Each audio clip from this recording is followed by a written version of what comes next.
In today's episode, we're going to be talking about what it means to be a healthy leader.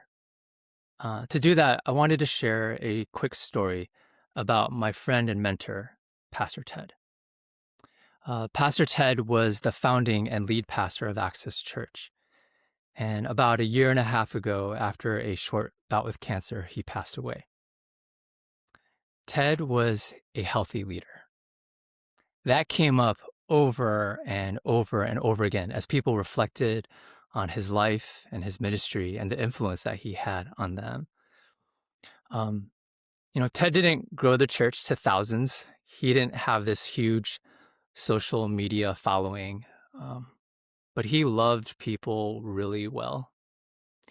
He had a deep faith and love for God, for his wife, Amy, his two daughters, Emmy and Mia, and of course, their dog, Jax. Ted was kind, and he had a really big heart. And even when we faced anxiety-ridden things in the church, I rarely saw him operate out of fear. He was someone that was very generous and open-handed. And even though he could have used and leveraged his power and held on to it, he never did that. He was so open-handed, and he really sought to empower people that he led with.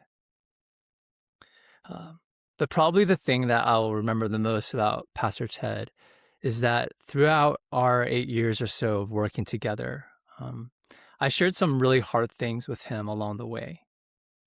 And in those moments, Ted was there for me. He didn't try to fix my problems. He didn't try to fix me. Instead, he was just a safe presence. He offered his compassion, his attentiveness, and his presence. And that presence was healing in so many ways for me. So when I think about healthy leadership, I think of Pastor Ted. So in today's conversation, that's what we want to talk about. We want to take a look at what does it mean to be a healthy leader? And why is being a healthy leader so hard? And what are some practical ways that we can all move in that direction towards healthier leadership? And I just want to say at the outset something very clearly. If you influence other people in any way, you are a leader. It doesn't matter what your title is or isn't. So parents, teachers, plumbers, pastors, business leaders, managers, sales clerks, whatever role you have in this season of your life, we do hope that you'll come along for the ride as we talk about this really important topic, because I think all three of us really agree and believe that the world needs healthy leaders more than ever. Welcome to The Work Within, where we have conversations about mental health and faith to help you live with greater connection and wholeness in your everyday life. The Work Within is a podcast of the Watershed Initiative, supporting the mental health needs of the local church. Thanks for listening.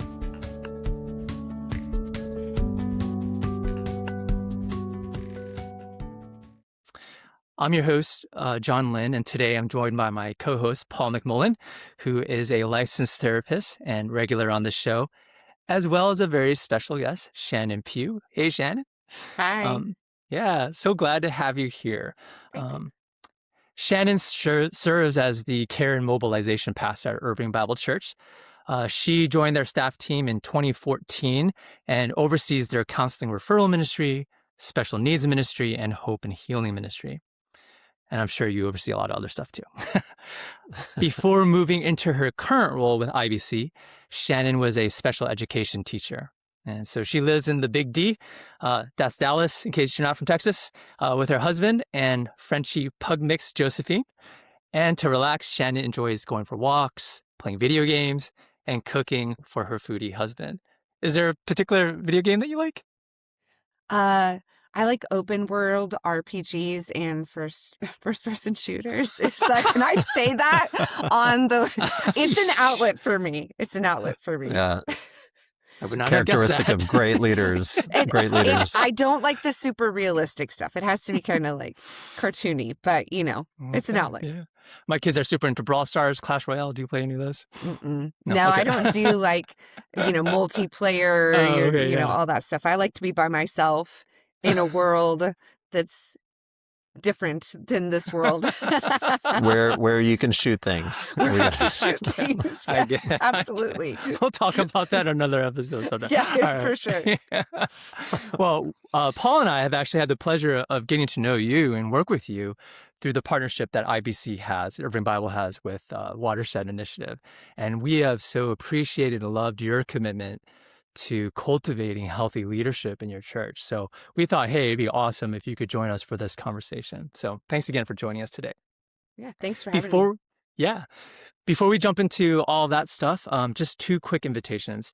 If this podcast has been helpful in any way, would you consider showing us some love by just rating, leaving a review, or by subscribing? And secondly, if you're looking for a clinically trained and Christian therapist, we would love to help with your journey. We would consider that an honor. So please reach out to us. Okay, well, let's get into this conversation that I've really been looking forward to. I wanted to start with the question of why. Like, why is this something important to talk about? I know both of you care deeply about healthy leadership. And so why is this important to you? Well, this has been a passion for me for a while as someone that's been in church leadership, and I've been in conversation with and in connection with people in different church leadership roles for a long time. And I know we're talking about something beyond church leadership, but that's just been the world that I've been in. Some of the groups that I'm in now have leaders from a wide variety of backgrounds and in the business world and in nonprofit.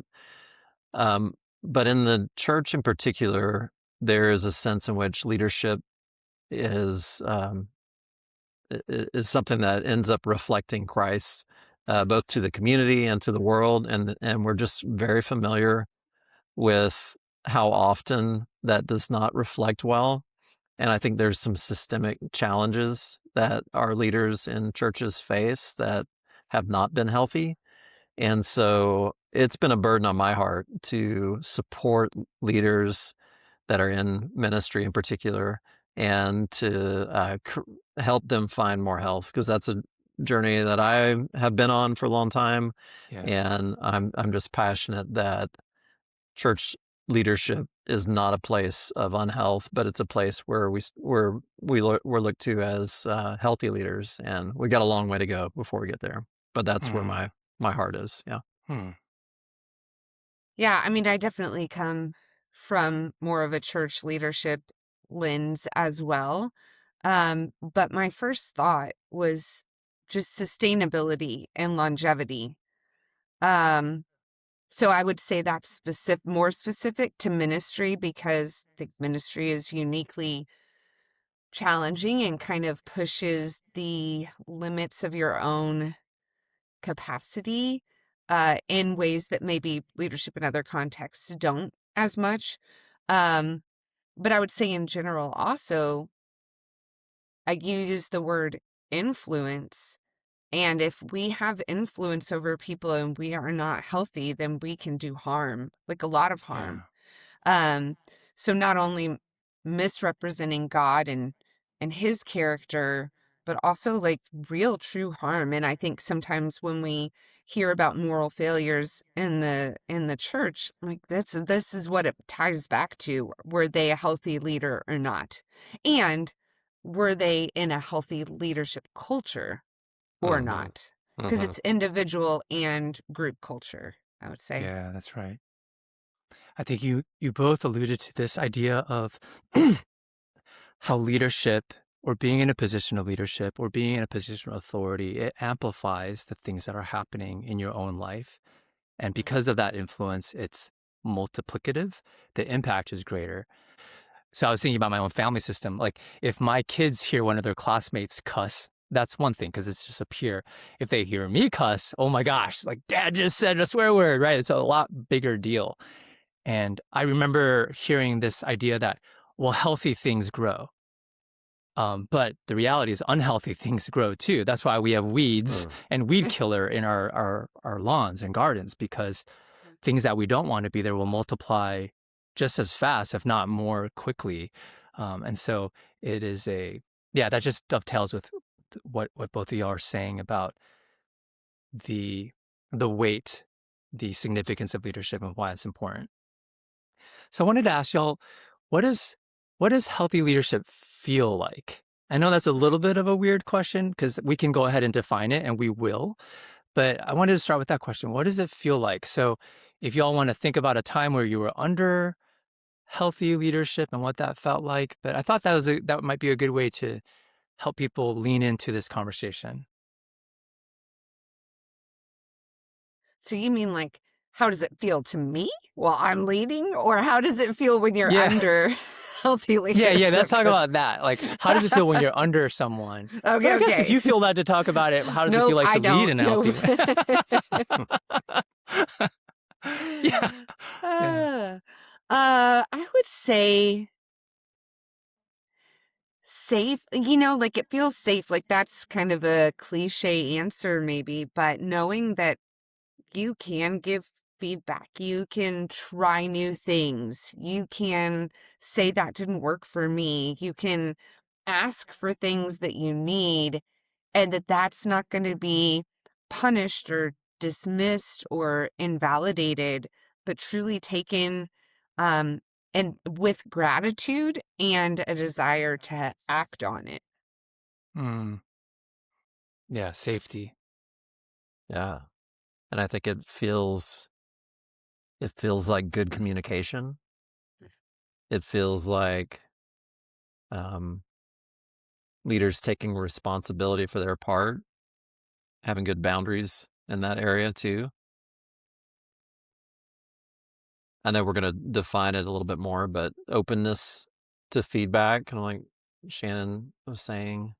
Um, and I think there's a receptivity to the people that they're with, but also a sense of ownership of the vision and conviction about I'm going to do the right thing even when it's not popular.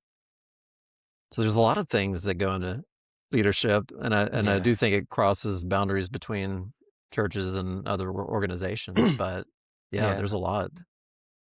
Yeah. I appreciate that idea of safety, and this is going to get into what are the qualities of healthy leadership. But like even as I thought about Pastor Ted, that was one of the primary things I felt with him. I was never afraid, right? And it's not that, yeah, and that's not the same as not being accountable or feeling invested in something. Sure, there was stress at times, but it wasn't that I was afraid of, yeah, that's right, like punishment or Okay. shame from him. And that was very empowering because, like you said, that enables that enables risk taking. It enables learning because that means we have to fail and be okay with that and Yeah. not be afraid to like try to hide that, right? Like, okay, I tried that didn't work. Um, yeah. So, anyways, I just thought about that as you were sharing that. Well, I thought it would be helpful to get like a working definition. This is not Yeah. in our notes, right? So before this, I asked ChatGPT, like, give me a working definition based on the work of like Peter Scazzaro, Brene Brown, Carey Nieuwhof, and some other thought leaders in the area of healthy leadership. And this is what it came with. I thought it was helpful, but this could just be a working definition as we think about this topic. A healthy leader is someone who leads from spiritual and emotional wholeness, sustains their life and leadership over time, and creates environments of trust, courage, and integrity. So I like that. I'll just read it one more time. A healthy leader is someone who leads from spiritual and emotional wholeness, sustains their life and leadership over time, and creates environments of trust, courage, and integrity. So if y'all were to choose a few traits to describe what healthy leadership means to you, or how you've observed that in other people, or that you're even seeking to emulate or embody in your own life, like what would they be? Yeah, I came up with 3, but admittedly, they're kind of categories. Yeah. Okay, the first one I thought of was self-aware. Like, if you are not aware of what's going on inside of you, you are gonna continue to respond out of your shadow side, your trauma, your bad motivations, all of those things. And so I think self-aware is really, really important. Secondly, well-boundaried, and that means both internal and external, right? So those external boundaries are, I don't check my email on Fridays and Saturdays because I need to spend time with my family, or, I Sabbath every week. I use Google Voice for work calls so that I can turn off those notifications and people don't have my personal cell phone number when I go on vacation, things like that. But then the internal boundaries of, I can't change how someone feels. And it's not my job, like their relationship with God, how they feel is not my responsibility. And that's that whole like responsible to, but not responsible for. Obviously, as a pastor, I'm responsible to people to influence and hopefully cultivate emotional and spiritual health, but I am not responsible for their emotional and spiritual health. So those internal boundaries, when somebody is upset with you, for you to just go, I think this is not a me problem. I think that's a them problem. Mm. But is there something that I should take from this? Which goes to the third one, which is just humble. You got to be humble and open to feedback, open to criticism, open to trying things differently, allowing other people to try things differently. I've had a lot of experience in the last few years kind of handing over some things that I led for a very long time to new people and just going, okay, like I want them to feel empowered to do things differently, and I'm going to support them in that. Like, hey, actually, I made this mistake like 10 years ago and you're about to make it. And so let's just like stop and think about this. But also like, hey, let's try it. I don't think that'll work, or I'm not sure how that'll work, but let's do it together. But I really think my like word for 2026 is open. I just want to be open to feedback. I want to be open to new ways of thinking, different perspectives, different ways of doing things. And I think that's really, really important, that we don't get defensive when people say, hey, what if we did this differently? Or that didn't work for me, or this is how I feel. I think that's really important. Wow. Shannon, you took my notes. Oh, You well, saw them before because that's me. I was we, speaking over your shoulder. or I took your notes. Well, I mean, I was in your emotionally healthy leaders group, so Well, I'm maybe. just so happy and so proud that you remembered. No,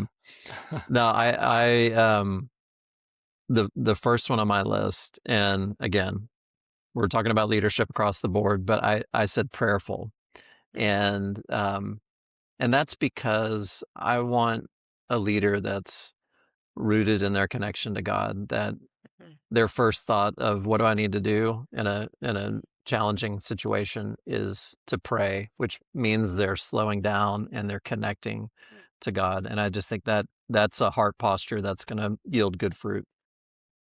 But my second word was humble. And I was actually talking with another therapist here at our office about it, Adrian Jones, and he used the word humble. And because I was thinking about vulnerable, open, a lot of the words that Shannon just said. Someone that can be a leader and wear that hat and still be receptive to feedback, to correction. I don't like it when there's leaders that don't have any accountability, and there are situations where that's the case. Yeah.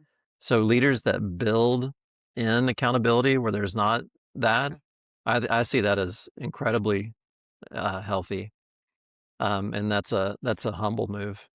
And then the third one I also was having a hard time finding the right word, but I use the word differentiated, which Yep. comes from a book, The Leader's Journey, that I think is from the 90s. It's a blue book, but I don't remember the author's name at the moment. Thank goodness for Wait, by Google. Jim Harrington and Trisha Taylor? Yeah. And there you go. Is that on our list? That may be on the notes No, list already. Jim and Trisha are friends. Jim's a mentor of mine. Yeah. Oh, name drop. He lives here in Houston. Wow. Okay. Yeah. John's like, Jim's no big deal. amazing. Like, I know him personally. No, it's a big deal. He's amazing. I mean, he's someone, Yeah. I would name him as another person who is a very healthy leader. Yeah, both of them. I Yeah. I think their book was before its time. I think it was early on in some of these, in at least my awareness of some of these conversations, and was really, really good. Um, but differentiated, part of what that means Yeah. is boundaried, and Shannon, you said that really well. But words that kind of go along with that are, they live under conviction. They know what their identity Good. is. And so it's not cocky like my way or the Right. highway, but it is this sense of, I'm not just going to be swayed back and forth by what's popular or what people are not going to like about it. I'm doing this in align with something that's bigger than just how people feel in this moment. And that's how I'm going to lead. And to me, that's a core for healthy leadership. Yeah, our senior pastor has just a phrase that he says over and over and over: start with conviction. Hmm. Start with conviction. Um, and then there's two other things. One of them, stay the course, stay connected. Start with conviction, stay connected, stay the course. All right. And he has talked about that a lot in relation to us at IBC pursuing being a multi-ethnic church. Um, it's not easy. And when he first rolled out that vision in 2019, right before COVID hit, and, our kind of whole country went on this journey of racial reconciliation in some ways, and just like, I mean, the whole George Floyd thing, like it was a lot all at once. And, unfortunately, there were people who just misunderstood. As much as he has pointed back at the Bible, they've misunderstood and seen it as something that it's not something political, not biblical, and all these things. And people have left our church, and that's challenging in multiple ways. And I think he's done a really beautiful job modeling start with conviction, because if you start with your convictions and they're biblically grounded, then when somebody gets mad at you, you're not gonna, it's still hard. Nobody likes for people to be mad at them, but you're also gonna go, but this is actually a conviction of mine, and I'm not gonna. And so I think he's really done a nice job of modeling how to walk that middle line of not, well, if you want to leave, don't let the door hit you on the way out. Like, that's not, he's deeply grieved when Mhm. people leave our church. Yeah. And yet also, he is starting with his convictions. And so, he's going to stay the course. And if they can't come along with him, then he's not going to try to convince them to stay, like over function in trying to convince them to Mhm. stay, or go back on what his convictions are just so that they'll be happy and stay at the church. And so I've learned a lot from watching him navigate that. And he's naturally a peacemaker. I don't know if, y'all are familiar with the Enneagram, but he's a 9, and he just wants everybody to Oh. be so happy. And Mm, so he's just done such a good job modeling healthy leadership where you are differentiated, but you start with your convictions and you stay the course even when people aren't happy, and yet don't cross that line into, well, if you want to leave, leave, because that's Right. not healthy. Yeah. I love what y'all have just shared about the traits of healthy leadership. But yeah, I just wanted to highlight what I've heard you say. Both of y'all talked about being humble, and humble is expressed in an attitude of being on your knees first. Like that, Mm, let that be your first instinct yeah, it's before I convicting. strategize and get my vision and vision board and whatever. I'm going to get on my knees and pray or seek God's counsel there, or even just acknowledge I don't know what to do. And that humility, that's self-awareness. You mentioned that, Shannon, the the utter criticalness of being aware of your stuff, being aware of, man, I notice I am really triggered right now, and I'm Yeah. showing up in a way that is not aligned with what I believe, and I need to own that, right? I think y'all both talked about being boundaried or differentiated. Those are, I think, two ways of saying the same thing. I love that phrase of the distinguishing between what we are responsible to and responsible for. And so often leaders, because we care, because we want to do a good job and the vision matters to us, it is natural, I think, to overfunction. I think there's something about the system that biases us towards overfunctioning and trying to fix and do the work for people when in fact we can't. And then that goes back to humility, because it's like realizing like, well, actually, I don't have the power to change anybody. Yeah. And then y'all talked about, those are the main things. Yeah. So, that's so really, that's such great stuff. I did want to ask y'all, like, what do you think about the role of competence? If we were talking about being an effective leader, that would be very obvious, right? Like a leader has to be able to cast vision or work with teams, build consensus, all this stuff. How do you think competence intersects with being a healthy leader? I've heard it said that you can teach competence, like you can grow in the skill set, but I kind of disagree with like you can't teach character. Hopefully we're all being trained in character, but it's like if you're going to hire somebody, for example, you hire the person with character and you work on their competence rather than vice versa. So I do think confidence matters. My church that we're part of is going through a senior pastor search, and obviously it matters if you're being hired for a role, you need to be able to your gifting needs to align with what the role requires. And I think there's a humility that goes along with that, and being okay with like, okay, that's not my lane, and that's somebody else's lane. That's good. But yeah, I would say it matters, but character matters more in the kingdom, in my opinion. Yeah. Yeah. Yeah, I don't know that I have that's a great answer. I love that. I don't know that I have a great answer.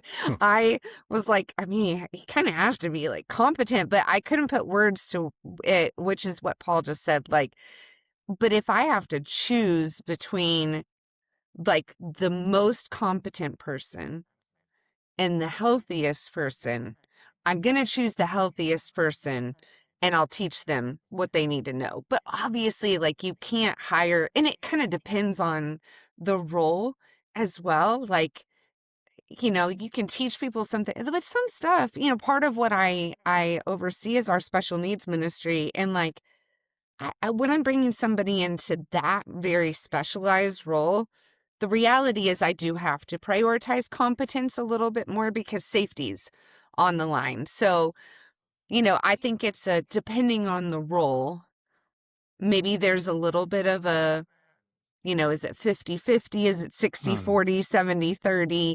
And I think the more like highly specialized the role is, you do have to prioritize competence a little bit more. But yeah, like I said, if I'm interviewing, 3 people for a position, I'm not going to be looking for who's the most competent. I'm going to be looking for like who is self-aware, who is eager to learn, who is, all of those things. Yeah. If I'm going into surgery, I really want the most competent surgeon, but I really want a surgeon that's also healthy emotionally, because they haven't been out, freaking out and living whatever crazy life, so that they'll be ready to be competent. So it goes hand in hand. It's so funny because so my husband has epilepsy, and so he's had to have a lot of brain surgeries. So you say like it's not brain surgery, it is actually with him. And we have just always joked like surgeons they have the worst bedside manner. But you know what? If they're going to be cutting open his brain, I would rather them be competent. Mm-hmm. And so I think that's a great example of like, I don't care if they're like completely out of it, have zero social skills. Like I want them to be really good at cutting open his brain. But there are other roles where I would definitely prioritize other things. So it's a great example. Yeah. I won't name the, hospital system that he's in or the surgeon or, anything like that. But it has been a big topic of conversation for us over the years. All right, we'll leave it at that. Sure. Yeah. Because that was just an interesting question to me, right? Because society does tend to value competence a lot. Sure. And churches tend to emphasize competence a lot until Yeah. stuff hits the fan. And then it's like, Right. oh my goodness, Um, yeah. But maybe that gets into this question of what makes it so hard to be a healthy leader. Like, I think, Paul, you had alluded to there are some systemic things, structural things that may make it hard. But can y'all speak to that? What makes being a healthy leader so difficult? Yeah, I think that certainly in a church culture where if you have the title pastor or whatever the leadership title is, um, not only are people looking at you for leadership, but you're also the character and the moral leader. You're exhibiting, what a mature person should look like. And what happens is for sometimes there's very little place for vulnerability and weakness in that role. Like what does the Christian leader in a church do with their own messy life?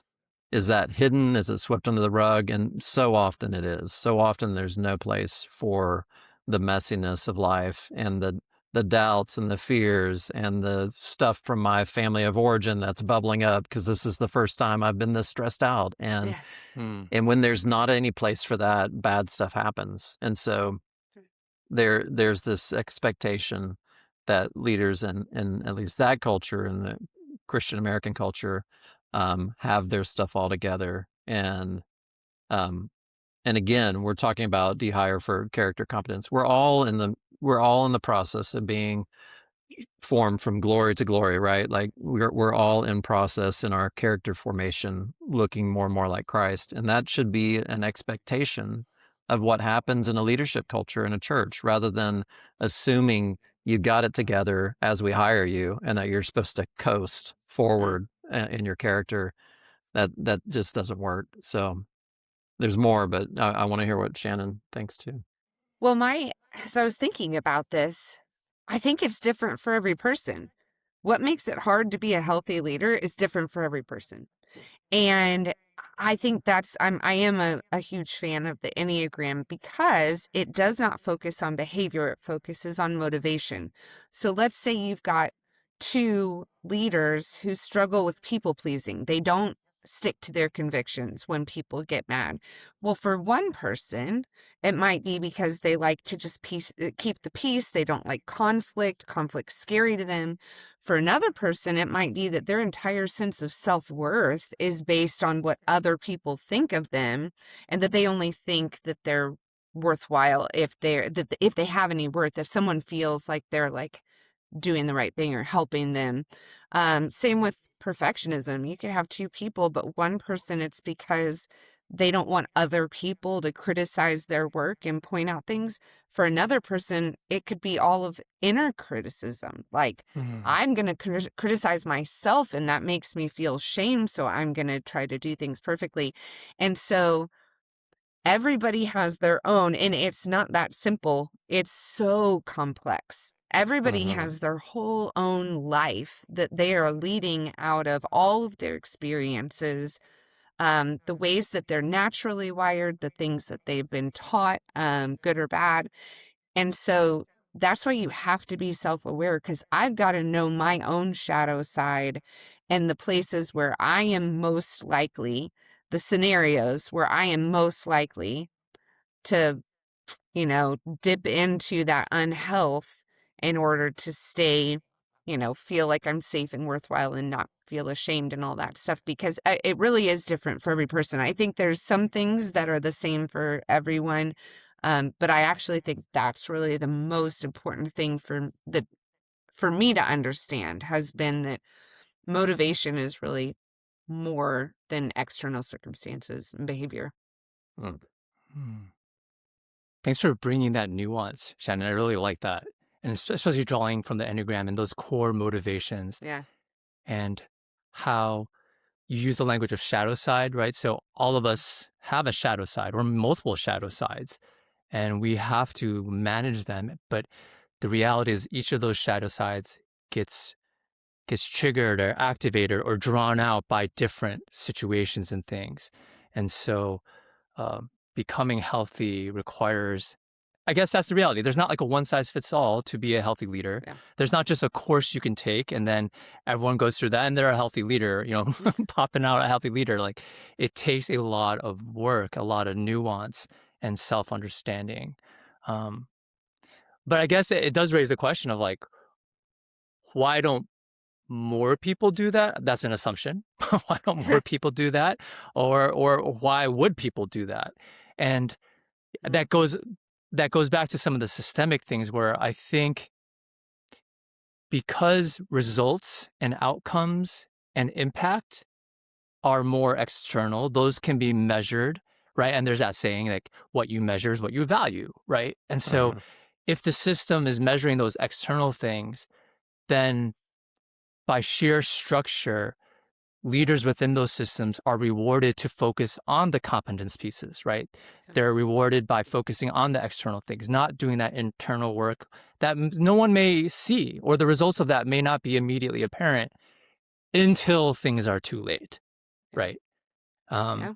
And so, yeah, I think that is a challenge, right? Like, if you're a business leader, and then even with like Brene Brown, and I mean, there's been like I think a big shifting tide into saying that, hey, empathy, vulnerability, even in those contexts is very important, that those soft skills are very important to bringing the best out of people. And at the same time, they're still like, I'm beholden to my shareholders. I got to hit the bottom line things. And then so it's like, well, what is going to be at the end of the day rewarded? And what is my compensation package going to be based on? Is it going to be on my health as a leader, or, did I deliver X, Y, and Z results, And so, yeah. Anyways, Yeah. those are some thoughts that came to my head. But yeah, anything you want to say to that? Well, it's not just in the corporate world. In a church, if we're living on donations, and when someone gets mad and leaves, the reality is they take their money with them. And so that requires an extra level of just that, starting with conviction of, I'm going to trust God to provide for our church, because I know that I'm doing this thing that's making people mad, making them leave, might impact our, annual giving. It's a conviction. I believe it's rooted in what God wants me to do. And so I'm going to stick with it and trust him to provide. Yeah. Mm-hmm. Yeah. I wanted to ask y'all, what things have you found, just at a really practical level, that help cultivate healthy leadership, that cultivate the health, the self-awareness, the boundaries, the humility, the prayer life that we've talked about, whether that's personal, that you've practiced or that you've seen in others? Are there specific practices, habits, mental mindset shifts, leadership hacks, anything y'all want to share that would help those who are tuning into this and like, yeah, I do want to be a healthy leader? Dude, therapy. And I am not, that is not a plug. That is not like, where I'm on a like therapist podcast. No, seriously, therapy. Specifically with a Christian therapist, because it does have to be balanced. But I led, as a teacher and as in volunteer leadership positions for 8 years before I walked into a therapist's office for the first time, and it was a night and day difference. Um, so I walked in to that office the first time and I said, I can't handle life. I had been in ministry for a year and I was going to burn out. Like, I was flaming out. And I said, I can't handle anything, and da da da da da da. And she was like, I think you might consider meds. And I was like, what? And yes, that was actually needed. But also she was like, I want you to go through the Gospels and I want you to make note of every time Jesus says no. That was the first. She didn't give me the book Boundaries to read. She said, go look at Jesus and all the times that he said no. And so having a therapist to say, here's this psychological stuff and like even the psychiatric stuff that's going on. And she's been with me through a whole journey of emotional and psychological healing, but also to continually bring scripture into it. Um, and pointing to Jesus as the ultimate emotionally healthy leader. Like that's like, Yes, it yeah, really is yeah. such a, that sounds like such a cheesy thing to say, but he modeled leadership. Like he modeled all the things that we're talking about, has been so valuable. And then I will say I've done EMDR, and that has really helped me too, because it helps you get to those core motivations that you're not even aware of, that are leading you to act and react the ways that you are. And so all of that has been so helpful to me. So obviously, like, yes, Bible study and like prayer and all those things, but like seriously, honestly, therapy. Well, I like that Shannon said that, Yeah. as a It therapist, is not but a plug. How convenient. how can no, I mean, but it gets back to one of the first things you said, which is self-awareness. Um, just this idea of knowing what's going on inside me. And I think that when you're in a culture where so I think one of the things we're talking about is this happens on an individual level and it's specific to each person, but then it also happens on a cultural or a Yeah. community level. And I do think there are places where there's got to be somebody that stands up and takes the lead and says, this is important. And you may not be in the decision-making role to make it important for everybody Yeah. else. Now, it's great when there's a senior pastor like at Shannon's church where it's like, we're going to value this and I'm going to help us implement this for the whole leadership structure. That's key. But let's say you're not in that role, you're a leader, but you're not able to make that call for the whole community.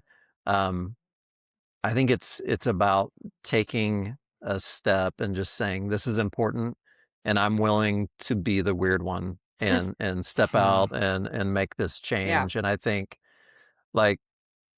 like Shannon's suggestion, I'm going to go to therapy, but I also think um, something like I'm going to practice a Sabbath, which comes up in Yeah. Scazzero's book, Emotionally Healthy Leaders. Yep. I'm going to devote a whole day to marking it off and doing nothing and resting and being able not the this is not my Sunday where I actually do my work. Right. This is not it's not even Saturday when I do all the work for my family and home that's not being done on the other days. And let me tell you, this is a really hard practice because I've tried and failed a lot at in our family for practicing a good Sabbath. But practicing that, and what it does is it's saying things can go on without me. I can Yep. rest and be it and pause myself as a leader.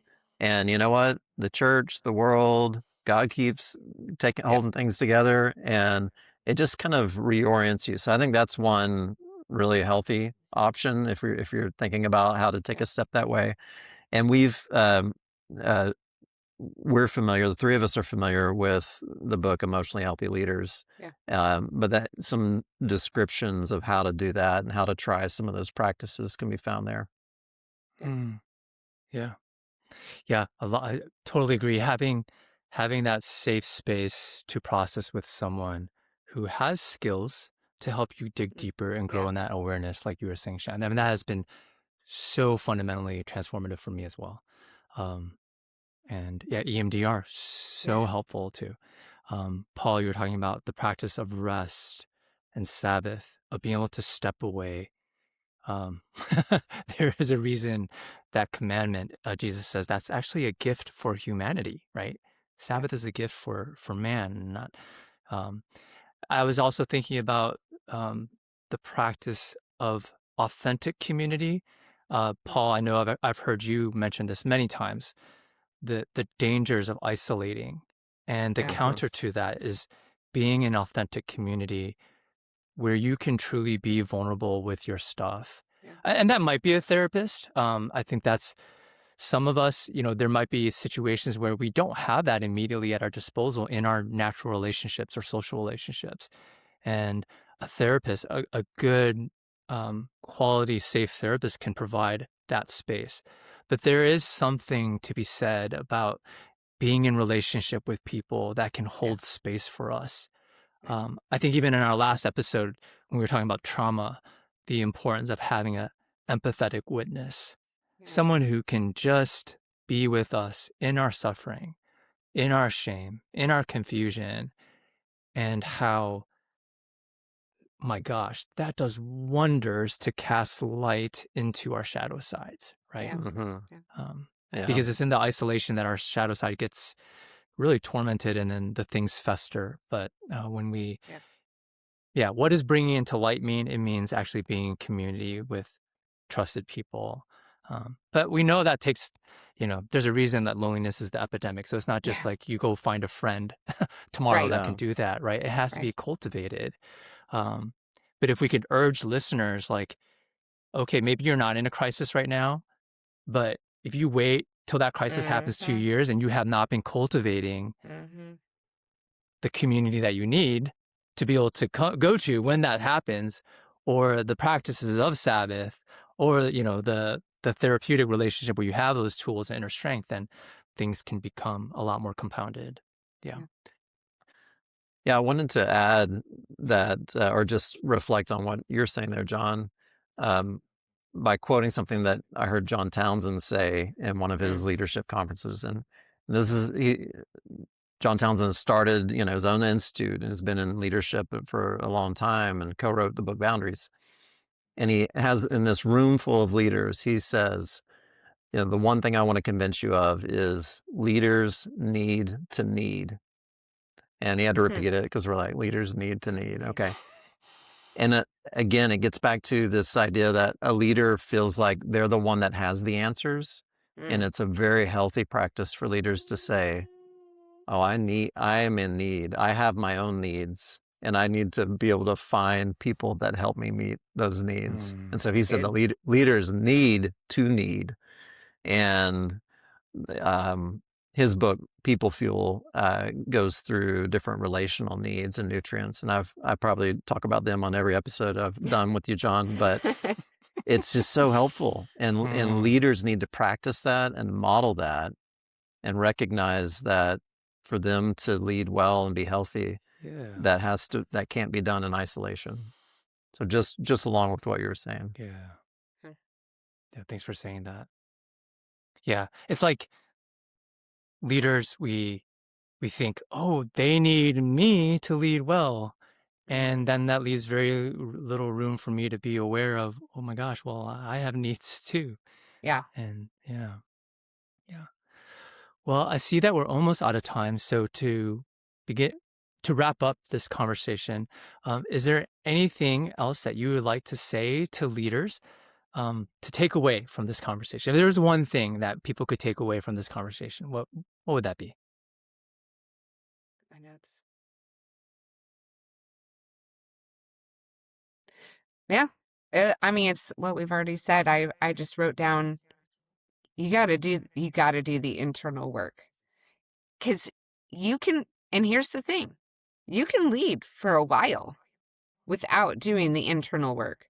But at some point it's going to catch up with you, and it's going to be when there's something that happened. Like at some point something's going to happen. This person's going to come into your life, or this, situation is going to start happening, and you're going to either burn out or have a moral failure, to have like a complete nervous breakdown, which happens.